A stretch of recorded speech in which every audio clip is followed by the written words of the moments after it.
Equipment moving into D.C. Some veterans have voiced concerns about this massive event and politicizing the military. And that was before President Trump deployed Marines and the National Guard to Los Angeles to deal with protests of ICE raids happening there. A lot to discuss here. Joining us now is Dr. Carrie Lee. She's a senior fellow at the D.C.-based German Marshall Fund and a visiting scholar at the University of Pennsylvania. Thank you so much, Dr. Lee, for joining me today. No, thank you so much for having me. And also, I should mention, it's relevant to this conversation, recently a professor at the U.S. Army War College. So there are some real concerns about this parade that's scheduled for Saturday that go beyond the cost of it.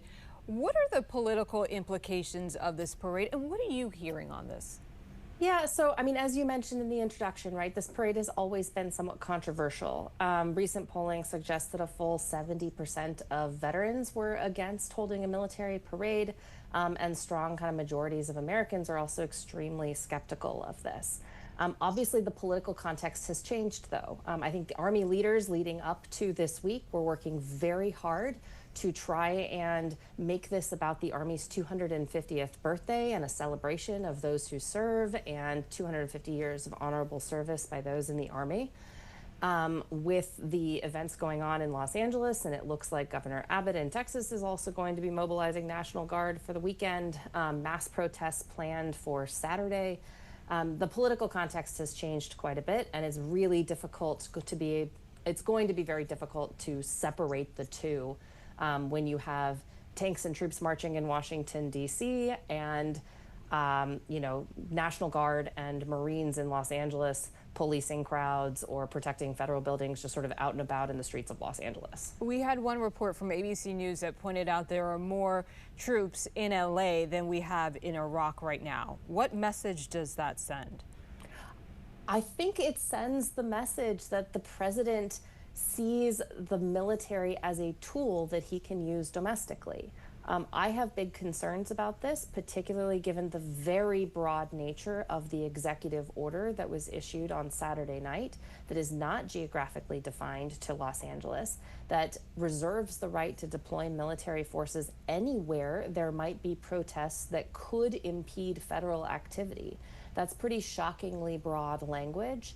One can imagine any number of scenarios where the president or the secretary of defense may then feel like they can deploy either federalized National Guard against the wishes of the governor or deploy active duty forces to confront American citizens exercising First Amendment rights.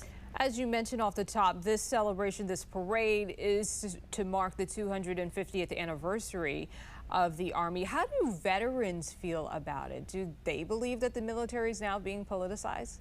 So I can't speak for all veterans, obviously, but polling even before the events in LA, polling leading up to the parade suggested that a full 70% of veterans were against the parade, and only 18% of them supported it. So public opinion polling suggests that veterans are not a big fan of this parade. They don't see it as something that is reflective of their service, and potentially may want to keep Army birthday celebrations in the way that Army leaders initially conceived of them, which was kind of local, community-based, very much focused on outreach as the Army is just coming out of a big recruiting crisis. Yeah, and that leads me to my next question. How, we often see the National Guard make headlines after, let's say, a natural disaster.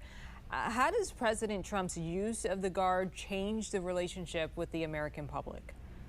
I think it's really tricky because normally, if the National Guard is deployed, particularly over the last several years in response to kind of anti-police protests, they can be seen by the public as a neutral arbiter because they don't have that baggage associated with police-community relations when you get civil disturbance. The problem happens when the National Guard appears to be taking sides.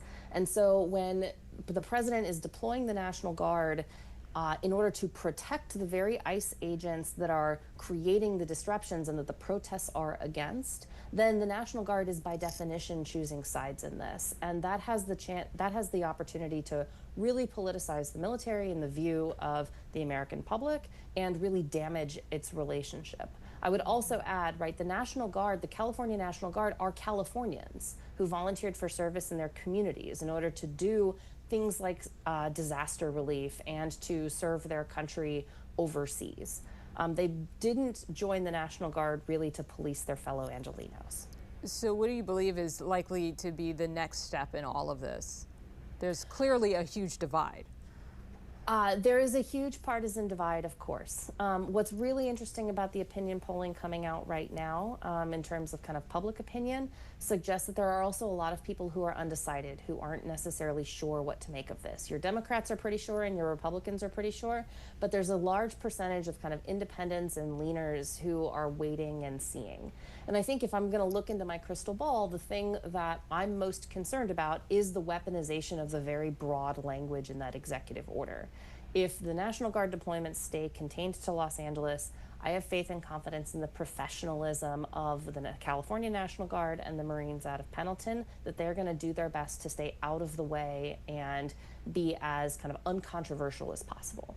I think the challenge is when you see red state governors like Greg Abbott mobilizing National Guard preemptively in anticipation of the protests this weekend, or you get other administration officials who decide that they want to federalize the National Guard against the wishes of blue state governors in anticipation of protests or other things, that has the potential to really go sideways. Yeah, and I know a lot of people are making the contrast in how the National Guard was not used on January 6th and making that distinction. A lot more to discuss on this topic, and Saturday, I think, is just going to be the beginning of the conversation. We hope to have you back, Dr. Lee. Thank you for having me.